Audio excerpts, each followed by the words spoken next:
বিয়েবাড়ি এগুলো এখন ডেকোরেট করে খুব সুন্দর। আমাদের সময়কার মানে 2006-এ 2000 আমলের বিয়েবাড়িগুলো অত সুন্দর সাজাতো না, তখন কাপড়েরই শুধু প্যান্ডেল হতো, একটু সে একটু ফুল দিত। এখন কিন্তু বিয়েবাড়িগুলো দারুণ ফুল দিয়ে, আর সব ফুল কিন্তু আর্টিফিশিয়াল নয়, কিছু ফুল অরিজিনালও ছিল। তো এত সুন্দর সাজিয়েছিল। তো এই যে ভদ্রলোককে দাঁড়িয়ে দেখছেন, এনারই ছেলের বিয়ে ছিল, ইনি আমাদের পাড়ার দাদা। সম্পর্কটা আমাদের কিন্তু খুব মধুর, খুব আমরা মানে মজা করি, এনজয় করি আমরা।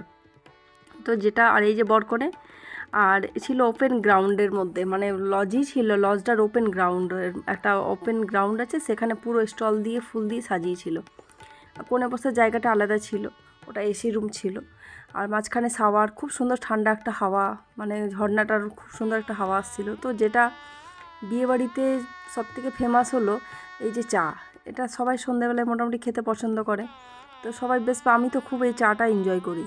আরও সব স্টলগুলোই খুব সুন্দর ছিল, মানে খাওয়া দাওয়া তো খুব সুন্দর ছিল। দেখো, বিয়েবাড়ি মানে খাওয়া দাওয়া তো হবেই, কিন্তু তার থেকেও বড় হলো সবার সাথে সবার দেখা, ফটো তোলা, কথাবার্তা বলা, এনজয় করা, হাসি ঠাট্টা, বহুত কিছু হয়। তাই বিয়েবাড়ি হচ্ছে আমাদের অক্সিজেন। মানে একটা বিয়েবাড়ি গেলে মোটামুটি 3-4 মাস ওটার জন্যে মানে তোমাকে আর মানে একগুঁয়ে টাইপের লাগবে না, মানে খুব ভালো লাগবে। তো যাই হোক, বিয়েবাড়ি মানে শুধু খাওয়া দাওয়া নয়, অনেক এনজয় করা, ফটো তোলা, সব কিছু